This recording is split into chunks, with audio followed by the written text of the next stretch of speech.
terhormat Bapak Ibu Wakil Kepala SMK Kesehatan Bakti Indonesia Medika Probolinggo, yang saya hormati Ketua Komite Ibu Siti Triwahyuni, yang saya hormati Bapak Ibu Guru serta staf TU. Yang pertama-tama marilah kita panjatkan puji syukur kehadiran Allah Subhanahu wa Ta'ala yang telah melimpahkan rahmat serta hidayahnya sehingga kita pada siang hari ini dapat berkumpul untuk diskusi melibatkan warga sekolah dalam memanai data tentang kondisi SMK Kesehatan Bakti Indonesia Medika Probolinggo.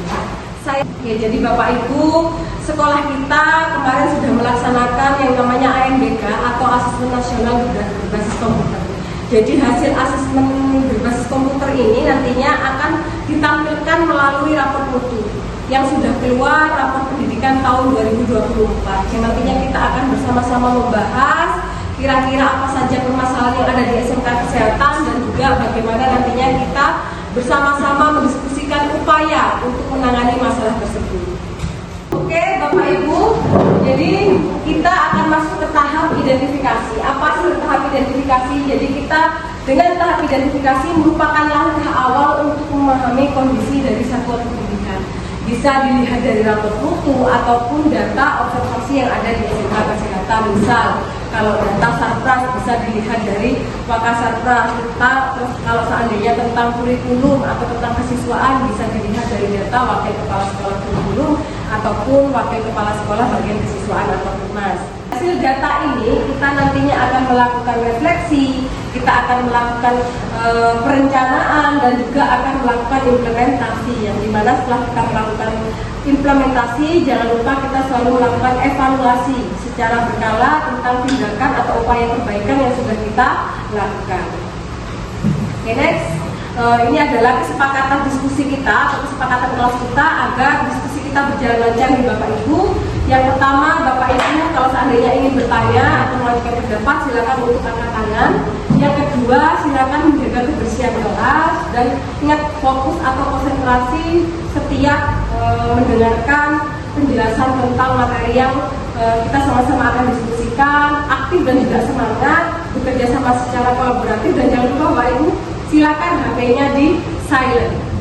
Bapak Ibu, karena ini siang ya, ada meningkatkan konsentrasi kita. Seperti biasanya saya akan melakukan ice breaking, di mana ice breakingnya ini mudah. Jadi silakan Bapak Ibu mencari pasangan, boleh laki-laki perempuan atau perempuan saja boleh. Monggo silakan berdiri untuk mencari pasangan Bapak Ibu. Oke, monggo Pak Kosim bisa sama Mister. Kalau saya bilang aku, silakan di masing-masing pasangan ini ada yang namanya Abu dan Abi. Abu dan Abi, silakan. Mana yang Abu, mana yang Abi? Abdul. Oke, Abi. Oke. Tugasnya ketika nanti saya bilang Abu, berarti Abu memegang tangan Abi. Kalau saya bilang Abi, berarti Abi tugasnya memegang tangan Abu. Jadi silakan ya, silakan. Yang namanya tidak saya panggil, tangannya di sini. Ser apa bisa diulangi Bu? Bagaimana? Abu.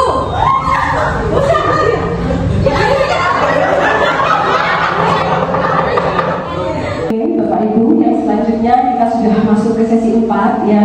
Tadi gimana perasaannya? Sudah semangat dan fokus? Alhamdulillah ya. Jadi kita sudah masuk ke sesi 4 Bapak Ibu. Jadi kita akan bahas untuk mewujudkan sekolah yang kita cita-citakan. Bapak Ibu, untuk mencapai sekolah yang kita cita-citakan ada beberapa karakter murid yang kita harapkan dan memiliki 5 kompetensi utama. Yang pertama, pembelajaran yang bermakna.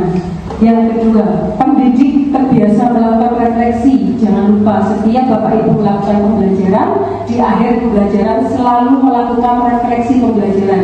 Bagaimana hasil pembelajaran hari ini, bagaimana perasaan peserta didik setelah Bapak Ibu melakukan pembelajaran. Yang selanjutnya ketiga, iklim lingkungan belajar yang aman dan inklusif. Yang selanjutnya, pengelolaan sumber daya sekolah yang sesuai dengan kebutuhan dan dilakukan secara partisipasi, transparan, dan juga akuntabel. Yang kelima, kepemimpinan untuk perbaikan layanan yang berkelanjutan. Jadi ini adalah 5 kompetensi utama Bapak Ibu ya untuk mewujudkan sekolah yang kita cita-citakan. Next. Bagaimana sih ciri-ciri sekolah yang dicita-citakan? Ya, semoga nantinya kita mendekati, kalau seandainya tidak mendekati tidak apa-apa, tapi kita akan menuju sekolah yang kita cita-citakan. Yang pertama adalah pembelajaran yang berpusat pada diri. Bagaimana caranya Bapak Ibu bisa menerapkan pada saat pembelajaran dengan menggunakan model dan metode pembelajaran yang inovatif seperti problem-based learning, project-based learning, tergantung dari materi yang Bapak Ibu berikan. Yang kedua, pendidikan reflektif, belajar, berbagi dan juga berkolaborasi. Jadi Bapak Ibu cuma belajar dari buku saja. Silakan Bapak Ibu bisa belajar workshop sekarang kan ada yang tidak berbayar, bisa melalui PMF Bapak Ibu. Dan ketika Bapak Ibu melakukan suatu aksi nyata, monggo bisa berbagi praktik baik dengan sesama rekan guru yang ada di SMK Kesehatan. Dan selanjutnya iklim sekolah yang aman, inklusif dan merayakan kebinekaan. Jadi ini yang perlu kita tingkatkan juga Bapak Ibu, karena akhir-akhir ini di sekolah kita memang banyak kenakalan remaja seperti siswa yang merokok, kejadian pornografi, ya. Yang selanjutnya kepemimpinan untuk layanan perbaikan. Untuk layanan perbaikan ini kita perlu diskusikan bersama-sama agar untuk mencapai sekolah yang kita cita-citakan. Kita sudah masuk ke sesi 5. Kita memaknai ringkasan pada rapat pendidikan. Mungkin Bapak Ibu yang masih baru, masih awam, apa sih rapat pendidikan? Tadi saya jelaskan di awal. Jadi rapat pendidikan ini dihasilkan dari hasil AMBK anak-anak yang ditampilkan di rapat mutu tahun 2024 ini. Ya, nantinya rapat pendidikan ini digunakan untuk perbaikan dan juga bisa dimasukkan ke RKAS untuk tahun depan. Jadi untuk sebelumnya Bu Cici, jadi untuk tahun 2024 ini Bapak Ibu SMK Kesehatan di Probolinggo, alhamdulillah untuk kegiatan literasi dan numerasi mencapai penilaian peningkatan yang paling baik. Ya, aplaus dulu untuk SMK Kesehatan.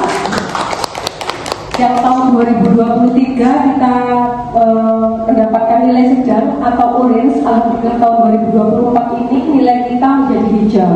Tapi Bapak Ibu kita masih punya PR, yaitu tentang kualitas pembelajaran yang masih orange. Ya, pencapaian terendahnya adalah tentang kualitas pembelajaran. Salah satu penyebabnya adalah tentang metode pembelajaran Bapak Ibu, di mana upaya contohnya adalah untuk membenahi, yaitu adalah peningkatan kompetensi GBK.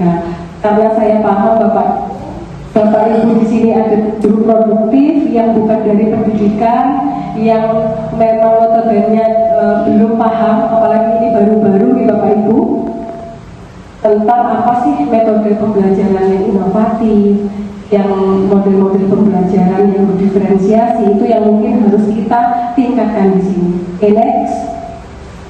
Ini Bapak Ibu adalah capaian kita di rapat mutu tahun 2024 Bapak Ibu. Jadi kemampuan literasi kita alhamdulillah sudah punya nilai hijau baik, di mana naiknya ini sampai 15,55 dari tahun 2023. Numerasi juga baik, karakter ini kita baik, tapi ada penurunan dari tahun 2023. Next. Iklim keamanan satuan pendidikan ini juga kita baik Bapak Ibu, iklim pendidikan juga baik, dan ini adalah PR kita tentang kualitas pembelajaran yang masih dapat nilai orange, ya, turun dari 2023 yaitu turun 2,5. Next. Untuk penyerapan lulusan ini dating and match, nilainya baik Bapak Ibu. Tahun 2023 ini nilainya tidak ada.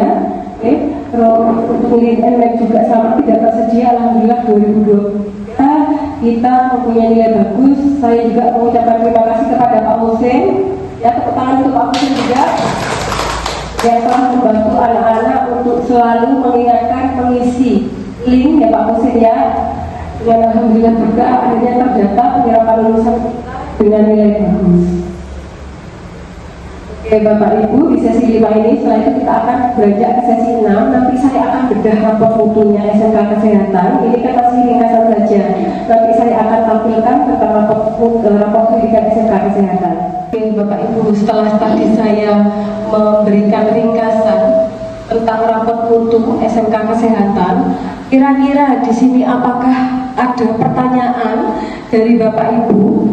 Ya, apa saja sih yang sudah kita dapat dasar rapor pendidikan SMK Kesehatan dan bagaimana perasaan Bapak Ibu setelah Bapak Ibu melihat wah rapor mutu SMK Kesehatan ternyata ada yang sudah baik dan juga masih ada yang sedang. Mungkin siapa? Oke, silakan Bu Herli. Baik, terima kasih. Ternyata di pendidikan ini kita bisa mengetahui permasalahan di SMK Kesehatan. Ya, ternyata tentang kualitas pembelajaran yang kita masih kurang. Nah, ya ini disebabkan oleh rendahnya metode pembelajaran. Seperti itu. Terima kasih plus untuk Bu Herli. Oke Bapak Ibu, masih 6 Bapak Ibu ya. Kita akan lebih melihat secara jelas ya capaian indikator prioritas tentang rapor pendidikan di SMK Kesehatan Bakti Indonesia Medika Probolinggo. Dan nantinya juga kita akan membedah apa sih indikator prioritas, apa saja sih akar permasalahan, dan apa saja sih kira-kira upaya perbaikan yang bisa kita lakukan di SMK Kesehatan Bakti Indonesia Medika Probolinggo. Bu Cici, rekom keseluruhan ya. Ini adalah yang pertama, indikator prioritas kualitas pelajaran ya. Dimana akar masalahnya Bapak Ibu bisa dicek di sana, ada tentang metode pembelajaran. Nah, itu adalah yang sebelahnya juga kegiatan yang perlu dibenahi. Apa sih contohnya? Itu adalah contoh, yaitu peningkatan kompetensi GTK. Itu yang pada saat sudah melihat ya yang warna hijau dan warna orange ya. Kalau hijau artinya apa Bapak Ibu? Sudah baik. Kalau yang kuning artinya sedang ya. Perlu ada upaya perbaikan agar nantinya rapor mutu atau rapor pendidikan tahun 2025 bisa mencapai angka baik. Oke Bapak Ibu. Nah, di sesi 6 ini Bapak Ibu, karena memang kita anggotanya tidak banyak, cuma sedikit, saya tidak bentuk kelompok ya Bapak Ibu ya, biar nantinya juga banyak sekali masukan dari Bapak Ibu guru tentang apa saja sih upaya-upaya perbaikan yang bisa dilakukan di SMK Kesehatan. Sebentar lagi saya akan bagikan sticky note ke Bapak Ibu ya, dan saya akan langsung bagikan per kasusnya. Oke. Contohnya nanti Bu Eka akan mendapatkan kualitas pembelajaran, Bu Herli akan mendapatkan tentang iklim iklim keamanan. Ada bedanya Bapak Ibu yang berwarna hijau dan juga berwarna orange. Kalau nanti yang berwarna hijau, yang kedapatan berwarna hijau, berarti nanti tugasnya adalah indikatornya kan sudah baik. Bagaimana sih cara mempertahankan agar tetap baik? Ya, kalau yang warnanya orange, ya, apa saja cara untuk perbaikan agar kondisinya bisa menjadi hijau? Paham Bapak Ibu? Nah, saya bagi ya Bapak Ibu tidak rebutan ya. Untuk literasi dan numerasi bisa dilakukan Mister dan Bu Harisa.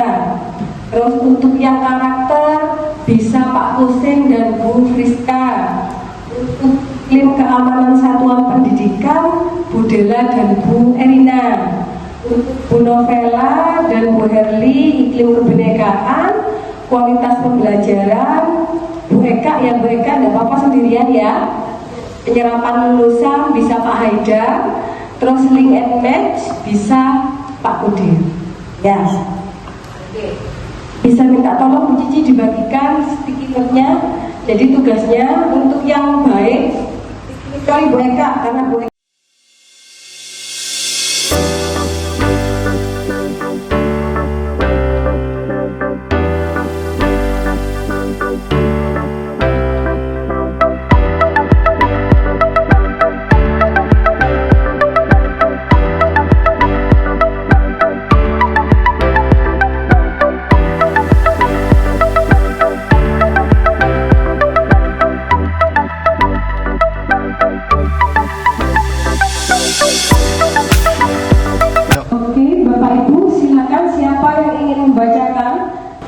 Baik, di sini saya akan membacakan terkait capaian indikator prioritas SMK Kesehatan B yang sudah kategori baik atau hijau. Terkait literasi, di sini sudah kualitasnya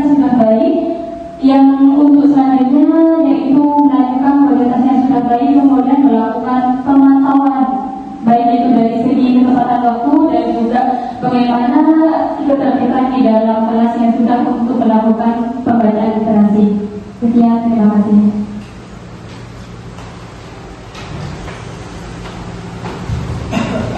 Oke, terima kasih untuk Bu Hani. Ayo pos dulu untuk Bu Hani, teman-teman. Oke, Bapak Ibu, kita sudah mempelajari capaian sekolah kita ya Bapak Ibu, dari rapor mutu mulai dari yang hijau atau yang baik sampai yang nilainya sedang tadi Bapak Ibu. Dan saya mengucapkan terima kasih kepada Bapak Ibu yang sudah memberikan masukan apa saja sih kira-kira agar mempertahankan nilainya tetap baik, dan kira-kira bagaimana upaya perbaikan agar yang nilainya orange menjadi baik, dan merefleksikan tentang sesi 7 ini kita akan memaknai dan merefleksikan tentang akar permasalahan dari setiap capaian indikator yang ada di rapor pendidikan. Harus kita pahami bahwa setiap permasalahan itu ada akar masalahnya. Ya, jadi akar masalahnya ini yang harus kita tangani. Yang pertama tentang metode pembelajaran. Ya sudah, berarti Bapak Ibu guru di sini harus kita bantu bagaimana sih mengenal metode pembelajaran sehingga nantinya kualitas pembelajaran di SMK Kesehatan BIM Probolinggo ini baik. Ada juga di bawah yang tentang manajemen kelas. Ya, mungkin nanti butuh di SMK Kesehatan butuh workshop atau IHT berarti untuk peningkatan kompetensi GTK.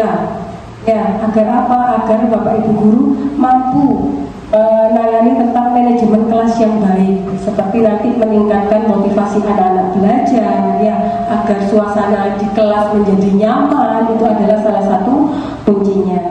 Jadi sekarang kita akan bersama-sama belajar apa saja sih akar masalah yang mempengaruhi capaian indikator prioritas. Okay, next. Nah, tadi Bapak Ibu kita sudah berdiskusi ini ya tentang apa saja indikator yang sudah baik dan bagaimana cara kondisinya dipertahankan. Bapak Ibu sudah mengerjakan di sini tadi. Next. Nah, ini yang tugas kita secara selanjutnya. Saya sudah menyiapkan kertas pelanu di sana, Bapak Ibu. Ya, yang kita fokus di sini adalah tentang yang kuning. Berarti kita akan bersama-sama tentang kualitas pembelajaran. Dan tugasnya Bapak Ibu di sini tadi Bu Eka sudah menuliskan tentang kualitas pembelajaran. Ya, bagaimana caranya untuk perbaikan? Itu di sini diskusi guru ya tentang bagaimana pembelajaran berdiferensiasi, melakukan kegiatan sharing di komunitas belajar. Itu adalah kegiatan upaya perbaikan. Saya ingin Bapak Ibu guru menuangkan kira-kira apa saja sih sebenarnya yang menyebabkan kualitas pembelajaran di SMK BIM Probolinggo ini rendah nilainya atau sedang. Datanya tidak hanya bisa diambil rapor mutu pendidikan, tapi juga bisa data yang lain menggunakan kalimat Bapak Ibu sendiri. Paham ya maksudnya Bapak Ibu? Oke, monggo Bapak Ibu bisa ditulis di sticky note. Kalau sudah nantinya Bapak Ibu tempel di bagian yang sebelah sana. Ya, ditempel di bagian akar masalah.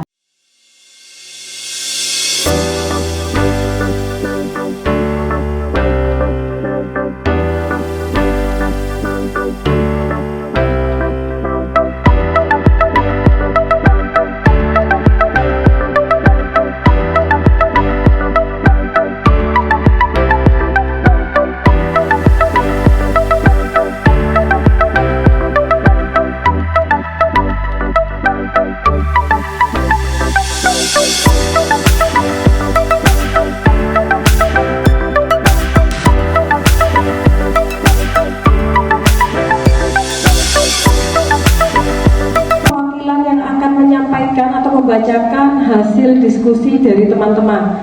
Monggo, oke, silakan Bu Eka. Setelah berdiskusi, kami menentukan beberapa macam akar masalah yang menyebabkan kualitas pembelajaran di SMK BIM Probolinggo itu rendah. Yang pertama, karena SMK Kesehatan itu ada jurusan kesehatan, notabene Bapak Ibu gurunya juga dari praktisi kesehatan yang belum paham betul terkait dengan bagaimana dan seperti apa metode pembelajaran. Kalau untuk Bapak Ibu guru normada, mata pelajaran umum, karena mereka basic dari SPG, mereka sudah mengetahui betul karena ini yang terkhusus dari guru-guru produktifnya Ibu. Kemudian yang kedua, di sini ada sistem pendidikan di Indonesia yang menuntut siswa untuk semua siswa itu harus naik kelas Bu. Padahal belum tentu di antara mereka itu paham betul apa yang disampaikan oleh Bapak Ibu gurunya. Jadi harus dituntut harus naik kelas atau lulus. Jadi seperti itu. Kemudian ada lagi mungkin dari Bapak Ibu guru belum bisa memahami bagaimana metode pembelajaran yang efektif itu. Terus manajemen pendidikan, kinerja mengajar guru lebih menitik beratkan pada tuntutan administrasi Bu. Jadi guru itu dituntut untuk menyelesaikan administrasi, sedangkan siswanya rata-rata banyak yang terbengkalai. Jadi terlalu banyak administrasi.